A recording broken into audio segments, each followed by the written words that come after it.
मेरे भाइयों, ये हमारा एक साथी है, राजधानी चैनल चलाता है।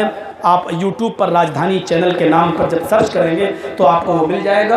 आप उसको सब्सक्राइब कर दीजिएगा, बेल आइकन दबा दीजिए, तो आपको हमारी और हमारे अलावा और उलमा की तकरीरें आपको नोटिफिकेशन में मिलती रहेंगी। आप उनको सुन सकते हो। राजधानी चैनल है, उसको सब्सक्राइब करिए और बेल आइकन दबा दीजिए।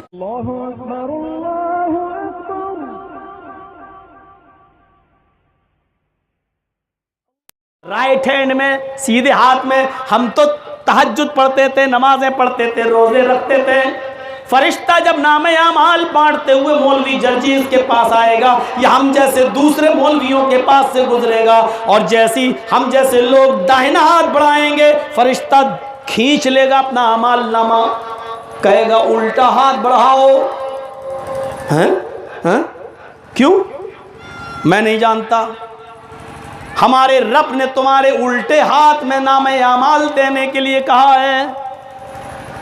मजबूर हो जाएंगे ये नमाजी, ये तहज्जुद गुजार मजबूर हो जाएंगे, अपना उल्टा हाथ बढ़ाएंगे और उनके हाथ में उनको उनका नामे अमाल दे दिया जाएगा।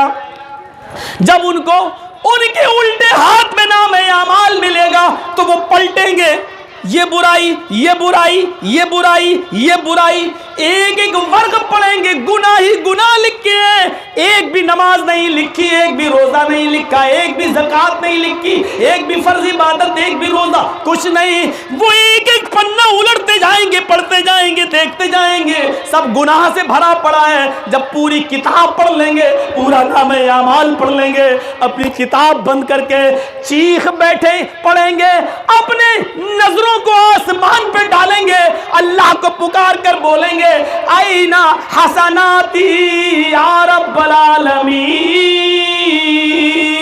अल्लाह इसमें गुनाह ही गुनाह लिखे हैं, इसमें बुराइयां ही बुराइयां लिखी हैं। अल्लाह मेरी नमाजें कहाँ चली गई, अल्लाह मेरे रोजे कहाँ चले गए, अल्लाह मेरी तहज्जुद कहाँ चली गई, अल्लाह मेरी इबादतें कहाँ चली गई, मैंने गरीब को खाना खिलाया था वो नेकी कहाँ चली गई, अल्लाह मैंने अंधे को वुजू के लिए पानी भर कर दिया था वो नेकी कहाँ चली गई, अल्लाह मैंने जनाजे में मिट्टी दी थी, हमने नमाज़े जनाजा पढ़ी वो नेकी कहाँ चली गई, अल्लाह मैंने बीमार की आयादत की थी वो नेकी कहाँ चली गई, अल्लाह मैं तो रोजाना तहज्जुद पढ़ा करता था वो नेकी, वो नमाज़ें मेरी कहाँ चली गई। ऊपर से आवाज आएगी गैब से, आए मेरे बंदे, तेरे गीबत ने, तेरी चुगली ने, तेरी बदगुमानी ने, तेरी बेहयाई ने, तेरे बुग़्ज़ ने, तेरे हसद ने, तेरे कीने ने, तेरी कदूरत ने, तेरी जलन ने, तेरे हसद ने, तेरी गीबत ने, तेरी चुगली ने तेरी नमाजों को बर्बाद कर दिया,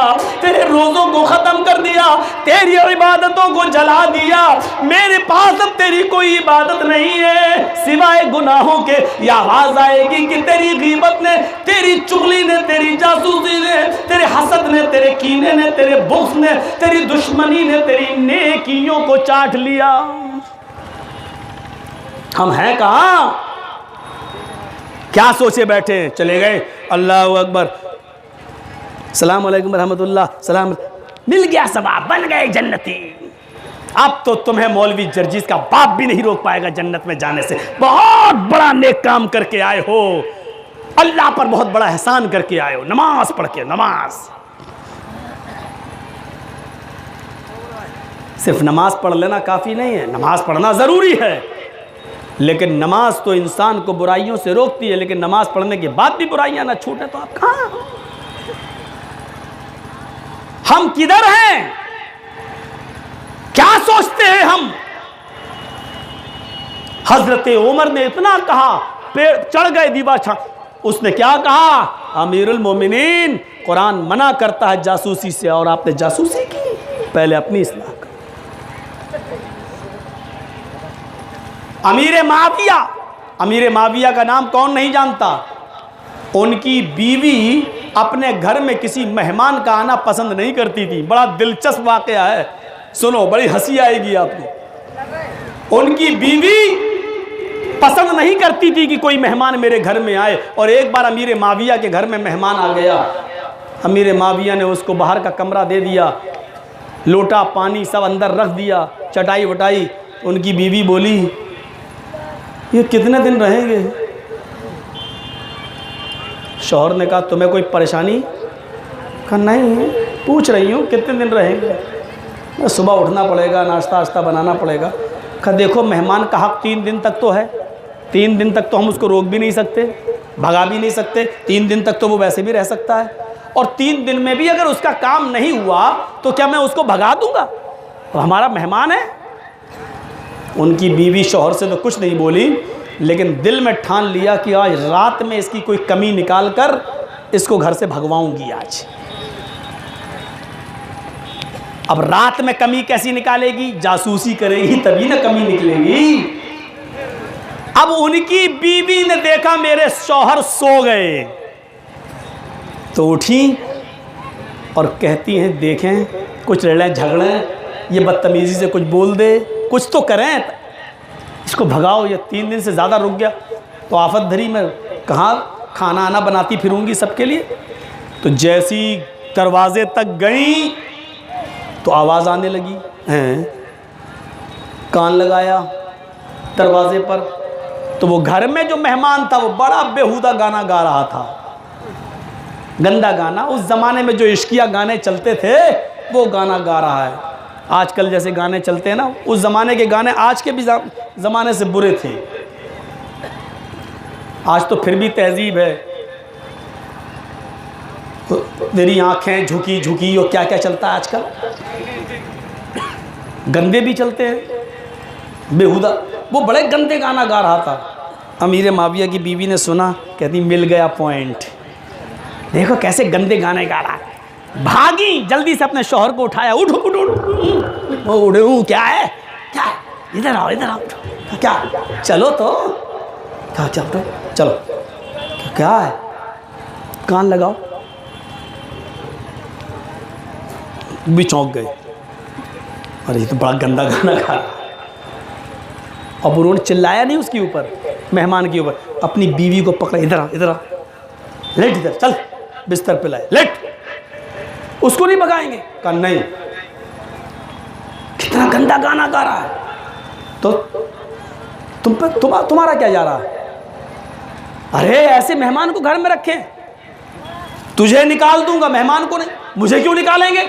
ये बता कि जब मैंने उसका कमरा अलग कर दिया, उसका लोटा अलग कर दिया, उसका चटाई अलग कर दी, जब मैंने उसके रहने के लिए सारा सिस्टम अलग कर दिया, तो तूने उसके कमरे की जासूसी क्यों की? तुझे नहीं मालूम? कुरान कहता है वला तजस्ससू, किसी की जासूसी ना करो। सारी गलती तेरी है। मेरी? कहाँ? चल लेट। ठीक है मैं लेट रही हूं, लेकिन गलती मेरी। कहाँ तेरी गलती? उसकी नहीं है? कहा नहीं, चल सो जा। सो गई, हाँ ठीक है। तो अब बीवी का मूड तो ख़राब है, शौहर डांट दे तो बीवी का मूड ख़राब हो जाता है। अब नींद भी नहीं आ रही है जल्दी, डांटा कैसे?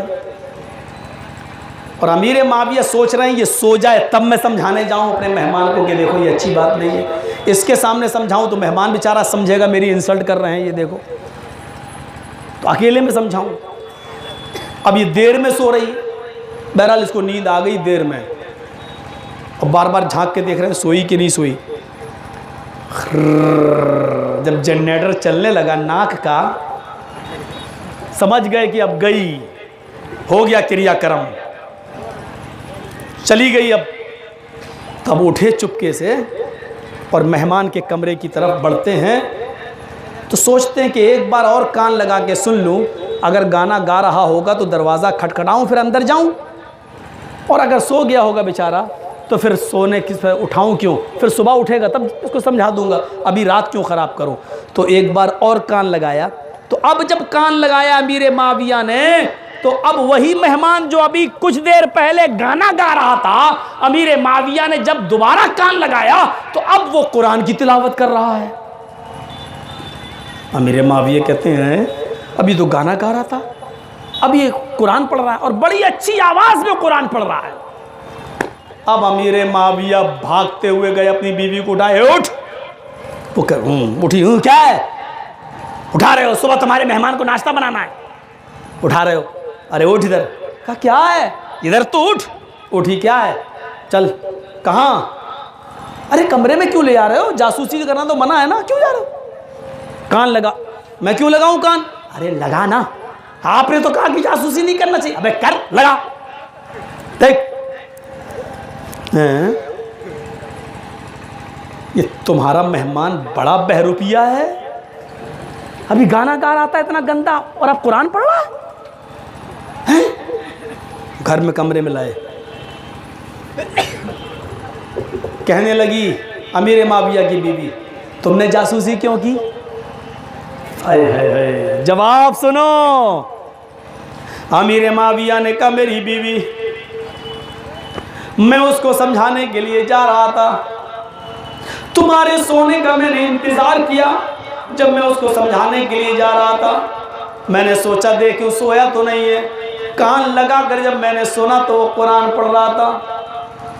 मैंने सोचा कि तुम्हें भी सुना दूं, तुम्हें भी बता दूं। मेरी बीवी, देखो एक आदमी हर हाल में एक सा नहीं होता है, बदलती रहती है उसकी कंडीशनें। बीवी ने कहा कुछ भी हो, जासूसी अगर मैंने की है तो जासूसी आपने भी की है, कान लगाकर मैंने अगर सुना है तो कान लगा करने की जुर्म आपने भी किया है। अमीर माविया का जवाब सुनो नौजवानों। अमीर माविया ने कहा मेरी बीवी, एक गलती तुमने की, एक गलती मैंने भी की, जासूसी तुमने भी की, जासूसी मैंने भी की, एक हराम काम तुमने भी किया, एक हराम काम मैंने भी किया, लेकिन आई मेरी बीवी हम तुम दोनों बराबर नहीं है। बीवी ने कहा बिल्कुल बराबर है, इसलिए कि दोनों का जुर्म एक जैसा है, तो फिर बराबर क्यों नहीं है? अमीर माविया ने कहा नहीं मेरी बीवी, हमारी और तुम्हारी जासूसी में फर्क यह है कि तुमने जब मुझे उठाया और मुझे कमरे तक ले गई हो और मुझे कान लगाकर सुनने को बोला, आए मेरी बीवी, तुमने मुझे कान लगाकर सुनने को बोला तो तुमने मुझे मेरे भाई की बुराई दिखलाई, तुमने मुझे मेरे भाई का ऐब दिखलाया, और मैंने जब तुमसे कान लगाकर कहा कि सुनो तो मैंने अपने भाई की खूबी बताई, मैंने अपने भाई की अच्छाई बताई। आए मेरी बीवी, अल्लाह के नबी फरमाते हैं बुराइयों पर, अपने भाई की बुराइयों पर पर्दे डाला करो, उनके ऐब पर पर्दे डाला करो, और कोई खूबी अगर तुम्हारे भाई में हो तो उसको लोगों में बयान किया करो। आए मेरी बीवी, हम में और तुम में फर्क इतना है कि तुमने मुझे मेरे भाई की बुराई दिखलाई और मैंने तुम्हें अपने भाई की खूबी दिखलाई।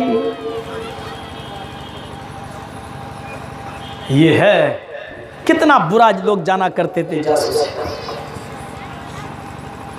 यहां तो चैन नहीं मिलता जासूसी के बिना, सब्र नहीं आता।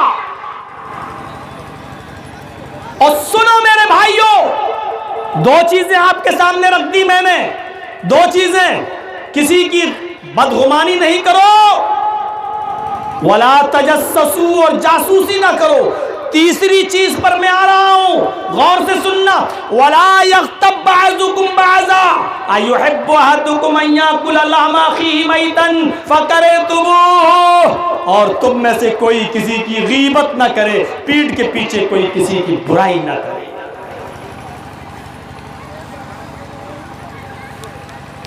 जर्जीस साहब अपने बेटे की शादी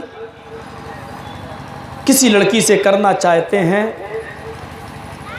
वो लड़की जर्जीस साहब को पसंद है अपनी बहू बनाने के लिए, अपने बेटे की बीवी बनाने के लिए। जर्जीस साहब ने मौलाना शौकत साहब से पूछ लिया, आपके गांव में ये लड़की मुझे पसंद है, अपने बेटे का रिश्ता मैं इसके साथ करना चाहता हूँ, आप बताइए आपके गांव की लड़की है, क्या उसका रिकॉर्ड ठीक है?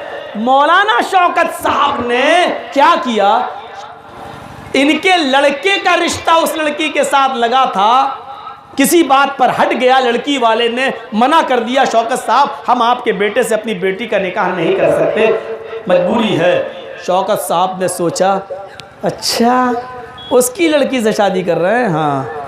अब शौकत साहब ने उसकी अच्छाइयाँ नहीं बताई, अब वो दिल में लिया था क्या, मेरे लड़के का रिश्ता इसने हटाया, इसलिए शौकत साहब ने उस लड़की पर सारी भड़ास निकाल के जर्जीस साहब से क्या कह दिया, उससे शादी कर रहे हो? अरे मेरे बेटे का भी रिश्ता लगा था, कैरेक्टर लूज है, कॉलेज में जाती है, 20-20 लड़कों से बातें करती है, अब और लड़के तो वेटिंग में हैं, एक छोड़ेगा तब दूसरे का नंबर लगेगा। इतना रिकॉर्ड खराब है, एक बुराई में 99 झूठ मिलाकर पेश करके उसको पेश कर दिया। जर्जीस साहब हट नहीं करेंगे शादी। लीजिए, ये गीबत की इंतहा हो गई है आज। और जानते हो, आए हाय, दिल चाहता है कि तुम्हें एक ज़बरदस्त वाक़या सुना दूं। मुझे ये वाक़या बहुत पसंद है। हज़रत उमर फ़ारूक के पास एक शख्स आया, देखिए बुराइयों पर कैसे पर्दा डालने का हुक्म दिया। बुराई हो भी चुकी तब भी क्या हो गया, क्या ये ऐसे बंद कैसे हो गया? सुनिए, हज़रत उमर फ़ारूक के पास एक शख्स आया, कहने लगा अमीरुल मोमिनीन एक मसला पूछने आया हूं। कि बताइए। कहा कि मेरी बेटी जब 5 साल की थी, सुनिए आपको जाना है तो जाइए, लेकिन यह वाकया सुनकर चले जाइए, आपको इजाज़त देता हूं। वैसे भी आधे से ज़्यादा लोग जा चुके हैं, रात में 1 बजे टाइम दोगे तो यही होगा। मेरे नाम पर बुलाते सबको हो, बोलते दूसरे लोग हैं। यह हमारे ऊपर सबसे बड़ा जुल्म होता है। भीड़ मेरे नाम पर आ रही है, सुनने मुझे आ रही है, और मुझे उस वक्त देते हो जब आधे से ज़्यादा लोग चले जाते हैं। तो ये भी जलसों के खिलाफ है भाई। आप मेरे नाम पे बुलाएं और हम ही को सुनाने को ना मिले। ये जो चीज़ें मैं बता रहा हूँ ये सबको सुनने की थी। ये ज़रूरत है आज हमारे मुआशरे की, ये ज़रूरत है आज हमारे समाज की। सुने, हज़रत उमर के पास जो शख्स आया, कहने लगा अमीरुल मोमिनीन मसला बताइए। का क्या? कि मेरी बेटी 5 साल की थी, उस वक्त मैं और मेरी बेटी दोनों इस्लाम ले आए, यानी मुसलमान हो गए। हज़रत उमर ने कहा माशाअल्लाह, अल्लाह बरकत दे आप दोनों के इस्लाम में। कहा अमीरुल मोमिनीन अब मेरी बेटी की उम्र 22 साल हो चुकी। अच्छा, 5 साल की उम्र में मेरी बेटी इस्लाम लाई और अब उसकी उम्र 22 साल हो चुकी। इतने दिन का जमाना, इतने साल का जमाना उसने मेरे साथ गुजारा, लेकिन मसला पूछने ये आया हूं कि मेरी बेटी से अब 22 साल की अब हुई, लेकिन 2 साल पहले, यानी जब उसकी उम्र 20 साल की हो गई थी, 2 साल पहले मेरी बेटी से एक जुर्म का सुदूर हो गया, एक जुर्म की मुर्तकिब हो गई। और वो जुर्म ये था अमीरुल मोमिनीन, वो अपनी जवानी को कंट्रोल ना कर सकी और वो एक लड़के के साथ जिना कर बैठी। अमीरुल मोमिनीन ने आंखें बंद की। उफ, अच्छा, फिर कहा अमीरुल मोमिनीन जिना तो उसने कर लिया, लेकिन जिना के बाद जब उसकी जवानी का जुनून ठंडा हुआ तो उसको पछतावा हुआ कि मैंने ये बहुत गलत कदम उठा लिया। अमीरुल मोमिनीन, मैं मस्जिद में नमाज पढ़ने के बाद घर के अंदर गया तो मैंने देखा कि मेरी बेटी किचन के अंदर है और उसने छुरी अपने हाथ में ले रखी है। वो अपने पैर पे मार रही थी, उसने अपनी रान पर भी छुरी मारी, उसने अपने हाथ पर भी छुरी मारी, उसने अपने इस सीने पर भी छुरी मारी, उसने अपने दूसरे सीने पर भी छुरी मारी। इतने हिस्सों पर वो छुरी मार चुकी थी। फिर उसने लास्ट में अपने गले पर छुरी रख दी। इसी बीच में किचन में घुसकर मैंने अपनी बेटी का हाथ पकड़कर सबसे पहले छुरी उसके हाथ से छीन कर फेंकी और मैंने उसको गले पर छुरी नहीं चलने दी। अमीरुल मोमिनीन, मैंने अपनी बेटी से पूछा कि मेरी बेटी, तुम जानती नहीं हो खुदकुशी करना हराम है? कहने लगी अब्बू मुझे मालूम है, लेकिन मुझे अभी जिंदगी अच्छी नहीं लग रही है, मैं चाहती हूँ कि मैं मर जाऊं। कहा बेटी, तुम जिस हाल में मरने की कोशिश कर रही हो, तुम्हें मालूम नहीं कि अल्लाह के नबी ने फरमाया जो आग में जलकर अपने आप को खत्म करेगा, कयामत के दिन जहन्नम में वो आग में ही जलता रहेगा। जो जहर खाकर जिसने अपने आप को मारा वो जहन्नम में जहर ही खाता रहेगा। जिसने जिसने छुरी मारकर अपने आप को हलाक किया वो कयामत के दिन जहन्नम में अपने आप को छुरी मारता रहेगा। जो ऊंचाई से छत से गिरकर इसने अपने आप को गिराया और मार दिया वो कयामत जहन्नम में आग के पहाड़ से गिराया जाएगा। मेरी बेटी तुम छुरी मारकर अपने आप को मार रही हो, जहन्नम में भी छुरियों का अजाब तुम्हें दिया जाएगा। कहा अब्बू मैं क्या करूं, मुझे मेरे लिए जिंदगी तंग पड़ रही है। कहा क्या हुआ? कहा अब्बू ये बताने वाली चीज नहीं है, मेरी बेटी बताओ तो सही मैं तुम्हारा बाप हूं। कहा मेरे अब्बू मेरे लिए कोई रास्ता निकालिए, मुझे ये जिंदगी अच्छी नहीं लग रही है। अरे अब्बू जान मुझसे जिना का सुदूर हो गया है, मैं जिना की मुर्तकिब हो गई हूँ, मैं जिना कर बैठी हूँ। बाप ने जिना का लफ्ज सुना, आंखों में आंसू आ गए, लेकिन बेटी को अब डांट नहीं सकते थे। वैसे ही वो मरने के लिए तैयार है तो डांटने का नतीजा कुछ और निकलेगा। मेरी बेटी कोई फायदा नहीं अपने आप को मारने से। आए मेरी बेटी गुनाह हो गया है, अब इसका एक ही इलाज है कि तू अपने हाथों को अपने दामन को अपने रब के सामने फैला ले, गिड़गिड़ा कर माफी मांग, गिड़गिड़ा कर तौबा कर। आए मेरी बेटी तू अपने आप को संभाल। अमीरुल मोमिनीन उस दिन से लेकर आज तक 2 सालें हो चुकी हैं। मेरी बेटी मुसल्ला और जाए नमाज और दुआ इसके अलावा कोई चीज नहीं जानती है। खाना खाती है फिर मुसल्ले पे आ जाती है, कभी कुरान पढ़ती है कभी नमाज पढ़ती है, नफली रोजे रखती है और बार बार हाथ उठाकर तौबा करती है, रोती है, गिड़गिड़ाती है। उसके आंखों से गिरने वाले आंसुओं ने उसकी चटाई को भिगो दिया है। जमीन में गड्ढे पड़ गए हैं और उन गड्ढों में उसके आंसू भर जाते हैं। अमीरुल मोमिनीन उसकी आंखों से अब तक जितने आंसू गिरे, मुझे अपने रब की जात से उम्मीद है कि अल्लाह ने उसके गुनाह को जरूर माफ कर दिया होगा, उसके आंसुओं से उसके गुनाह को धुल दिया होगा। हजरत उमर ने कहा मेरे पास किस लिए आए हो? कहा मैं सिर्फ ये पूछने आया हूं कि मेरी बेटी का रिश्ता आ रहा है। 2 साल जिना के गुजर चुके हैं। मेरी बेटी को नमाज पढ़ते हुए इबादत करते हुए जिन औरतों ने देखा, उन्होंने अपने घर में इसका जिक्र किया। वो बड़ी पारसा और नेक लड़की समझती है।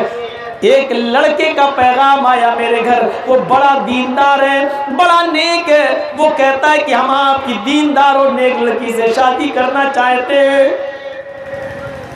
अमीरुल मोमिनीन इधर अल्लाह के नबी का फरमान है कि कोई दीनदार नेक लड़का तुम्हारी बेटी के साथ रिश्ते का पैगाम भेजे तो तुम उसका इनकार मत करो।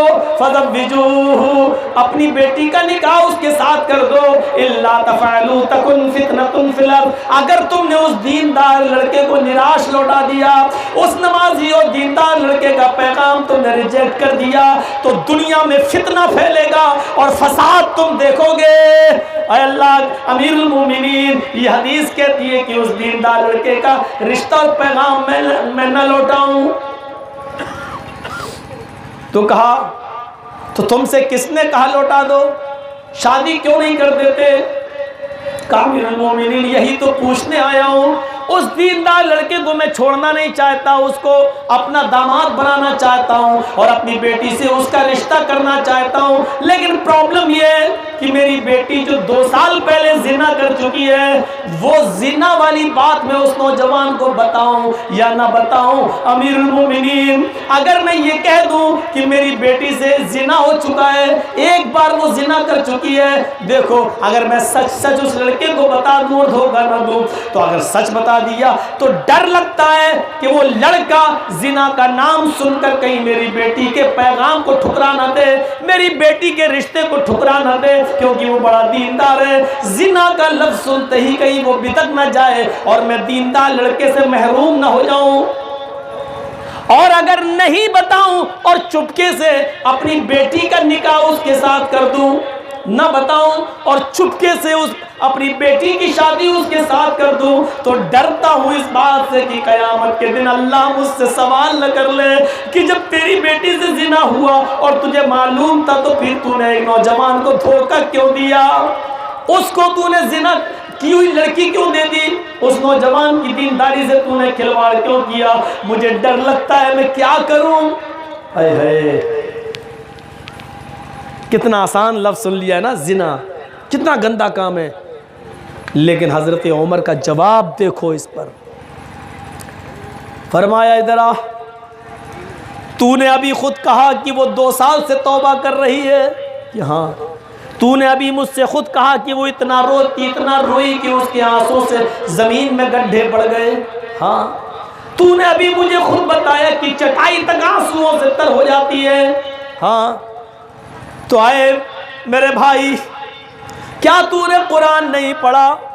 अल्लाह फरमाता है अत्ताइबु मिनज़्ज़म्बि कमन ला ज़म्ब लहू, जो अपने गुनाह से तौबा कर ले, जो अपने गुनाह से तौबा कर ले वो ऐसा हो जाता है, जो अपने गुनाह से तौबा कर ले वो ऐसा हो जाता है जैसे उसने गुनाह किया ही नहीं, वो ऐसा हो जाता है जैसे उसने कोई गुनाह किया ही नहीं। तो जब तेरी बेटी गुनाह से तौबा कर रही है तो अल्लाह की ज़ात से उम्मीद रख और कुरान के मुताबिक ये मान ले कि मेरी बेटी से गुनाह हुआ ही नहीं। तौबा करने वाला गोया कि ऐसा हो जाता जैसे उसने गुनाह किया ही नहीं, और सच तो अल्लाह ही जाने कि उसकी तौबा कबूल हुई या नहीं। हमें तो कुरान के ज़ाहिरी लफ्ज़ पर अमल करना है। जब तौबा कर रही है और तौबा वाला ऐसा होता जैसे उसने गुनाह किया ही नहीं, तो समझ ले कि तेरी बेटी से जिना हुआ ही नहीं। और जा चुपके से अपनी बेटी का निकाह उस नौजवान के साथ कर दे, और किसी को भी मत बता, यहाँ तक कि उस लड़के को भी मत बता कि तेरी बेटी से जिना का सुदूर हुआ है। तेरी बेटी के तौबा और इस्तिग़फ़ार ने ज़रूर अपने रब को मना लिया होगा और उसके रब ने उसको माफ़ कर दिया होगा। जा चुपके से उस दीनदार लड़के से अपनी बेटी का निकाह कर दे, किसी को मत बता। तूने मुझे भी बताकर अच्छा नहीं किया। जब अल्लाह ने तेरी बेटी के ऐब को छिपा लिया तो तू कौन होता है उसको जाहिर करने वाला? जब अल्लाह ने तेरी बेटी के ऐब पर पर्दा डाल दिया तो तू कौन होता है उसको बताने वाला? कौन होता है उसको जाहिर करने वाला? इस तरीके से गुनाहों पर पर्दा, बुराइयों पर पर्दा डालने का हुक्म दिया था शरीयत ने। आज हम एक बुराई किसी के अंदर देख ले तो समाज में, सोसाइटी में, जलसों में पता नहीं कहां हम उसको नंगा करते हैं, उसको बदनाम करते हैं, उसके पीछे पड़ के रह जाते हैं। ये हसद, ये कीना, ये बुग़्ज़, ये इनाद, ये दुश्मनी हम मौलवियों के अंदर सबसे ज्यादा भरी पड़ी है। एक मौलवी दूसरे मौलवी को उठता हुआ और तरक्की करते हुए देखना गवारा नहीं कर रहा है। मेरे प्यारे साथियों, जब उलमा के दिल से हसद नहीं निकलेगा, जब मौलवियों के दिल से कीना और कपट नहीं निकलेगा, तो माफ कीजिएगा ये भोली भाली आवाम कैसे कीना कपट निकालेगी अपने दिलों के अंदर से, अपने सीने के अंदर से। हमें हसद और कीने से अपने दिलों को साफ करना पड़ेगा। मेरे प्यारे साथियों, गौर करो, वला यग़्तब बाज़ुकुम बाज़ा, कोई तुम में से किसी की ग़ीबत न करे। क्या तुम पसंद करोगे कि तुम अपने मुर्दा भाई का गोश्त नोच नोच के खाओ? और अल्लाह के नबी जब सफर मेराज पे गए तो जहन्नम में जलने वाले कुछ लोगों को देखा कि उनके नाखून तांबे के हैं, तांबे के, और वो नाखून अपने जिस्म पर मारते हैं, अपना गोश्त नोच रहे हैं और खा रहे हैं। अल्लाह के रसूल ने पूछा, जिब्रील ये कौन लोग हैं जो अपना ही गोश्त नोच नोच के खा रहे हैं? जवाब दिया जिब्रील ने, अल्लाह के नबी, ये वो लोग हैं जो दुनिया में अपने भाइयों की ग़ीबत किया करते थे, उनकी बुराइयां किया करते थे, इनको अपने भाइयों का गोश्त बहुत पसंद था, आज इनको इनका गोश्त खिलाया जा रहा, खाओ। नोच नोच कर अपने जिस्मों का गोश्त नोच रहे हैं, खा रहे हैं। ये ग़ीबत करने वालों की सज़ा है। मेरे भाइयों, हमें सोचना चाहिए, इबरत के नाखून लेना चाहिए। हम लोग तो आपस में ऐसे भाई भाई हैं, इन्नमल मुमिनूना इख्वा फास्लिहू बैना अख्वैकुम। आए ईमान वालों, आए मोमिनो, तुम आपस में एक दूसरे के भाई हो। अगर दो भाइयों के दरमियान तनाज़ा हो जाए, दो भाइयों के दरमियान अगर झगड़ा हो जाए, तो फिर तुम उनके दरमियान इस्लाह करा दिया करो, उनके दरमियान सुलह करा दिया करो। जंगे बदर के अंदर मेरे भाई आदी इब्ने उमैर जब गिरफ्तार करके लाया गया, ये काफिर था और मुसाब इब्ने उमैर का भाई था। आदी इब्ने उमैर के पैरों में जब बेड़ियां डाली जाने लगी तो मुसाब इब्ने उमैर अपने भाई के पैरों में बेड़ियां डालते हुए देख रहे थे। आदी इब्ने उमैर ने चीखते हुए कहा, आए मुसाब, तेरे ऊपर लानत हो, आए मुसाब इब्ने उमैर, तेरा सत्यानाश जाए। मैं काफिर जरूर हूं, लेकिन तू मेरे बाप का खून तेरी रगों में दौड़ रहा, मैं तेरा सगा भाई हूं। आए मुसाब, तेरी आंखों के सामने ये मोहम्मद का साथी तेरी आंखों के सामने मेरे पैरों में बेड़ियां डाल रहा है और तू खड़ा खड़ा देख रहा है। तुझे अपने सगे भाई का जरा भी बुरा नहीं लग रहा है। तो जानते हो इस पर मुसाब इब्ने उमैर ने क्या कहा था? आए आदि खामोश, आए आदि चुप, तू मेरा भाई नहीं है। ये सच है कि जिस बाप का बेटा तू है उसी बाप का मैं हूं। यह सच है कि तेरी रगों में जो खून दौड़ रहा है वो मेरी रगों में खून दौड़ रहा है। लेकिन सुन, तू मेरा भाई नहीं है। मेरा भाई तो वो है जो तेरे पैरों में बेड़ियां डाल रहा है, तेरे हाथों में हथकड़ी डाल रहा है, इसलिए कि इसने कलमा पढ़ा है, ला इलाहा इल्लल्लाह मुहम्मदुर रसूलुल्लाह। मेरा भाई वो है जो ईमानी रिश्ते से साथ जुड़ चुका है, जो कलमे की बुनियाद पर मेरा भाई बन गया है। आज मैं इस भाई को तुझसे ज्यादा बेहतर समझता हूं। तू मेरा भाई नहीं है, मेरा भाई वो है जो तेरे पैरों में बेड़ियां बांध रहा है। ईमानी रिश्ता इतना मजबूत होता है, सगे भाई से ज्यादा ईमानी रिश्ता मजबूत होता है। एक मुसलमान दूसरे मुसलमान के लिए अपनी जान दे देना गवारा कर लेता है। जंगे यरमूक के उन जख्मियों पर नजर डालो कि एक आदमी किसी को पानी पिलाने जाता है, उस जख्मी साहबी ने जैसे ही पानी का बर्तन अपने होंठों पे लगाया कि दूसरा चीखने लगा, थोड़ा सा बच जाए तो मुझे भी दे देना। इसने पानी नहीं पिया कि मेरे भाई को पिलाओ, वो मुझसे ज्यादा प्यासा है, वो दूसरे को पिलाने लगा, तीसरा चीखता है, थोड़ा सा छोड़ देना, आधा तू पी ले आधा मुझे। इसने सोचा कि पता नहीं वो कितना प्यासा हो, इसने एक बूंद नहीं पी, तीसरे के पास भेज दिया कि मेरा भाई मुझसे ज्यादा प्यासा है। वो जब तीसरे के पास जाता है वो लुढ़क जाता है, उठाता है तो देखता है कि तीसरा इंतकाल कर चुका है पानी पिए बगैर। लौट कर दूसरे के पास आया, उसको उठाता है, देखता है कि दूसरा भी जान आखिरी के सुपुर्द कर चुका। फिर पहले के पास लौट कर आता है तो देखता है कि वो भी दम तोड़ चुका है। मेरे प्यारे साथियों, पानी अपनी जगह पर रहा और एक भाई ने दूसरे भाई को पानी सौंपते हुए, सुपुर्द करते हुए किसी ने नहीं पिया और तीनों एक दूसरे के लिए अपनी जान दे दिए। ये एक मुसलमान दूसरे मुसलमान के लिए होता है। हम अपनी सोसाइटी पे, अपने समाज पे हम नजर डालें और देखें, आज ये 50-60 लोग रह गए हैं, अब इनमें हमारी तकलीफ हो रही है। मेरे प्यारे साथियों, मैंने भी पौने 2-1.5 घंटा बोलकर अपना हक अदा कर दिया है। मेरे प्यारे साथियों, हमें उम्मीद है कि ये तकरीर हमारे मुआशरे में, समाज में इस्लाह पैदा करेगी और हमें एक दूसरे के खिलाफ बदगुमानी से बचाएगी, जासूसी करने से बचाएगी, गीबत करने से बचाएगी। और फिर आपसे गुजारिश है कि इस मदरसे हाज़ा के लिए जो भी आप ताउन और देना चाहें मज़ीद, तो मैं 5 मिनट यहाँ बैठा हूँ, आप लाएँ और दे दें। अल्लाह तबारक व तआला से दुआ है कि बारे अल्लाह हम तमाम मुसलमानों पर रहम करम फरमाए, हम सबको आपस में एक दूसरे का भाई बनाए, हम सबको आपस में एक दूसरे का गमख्वार बनाए, हम सबको आपस में एक दूसरे के लिए कल्बी सुकून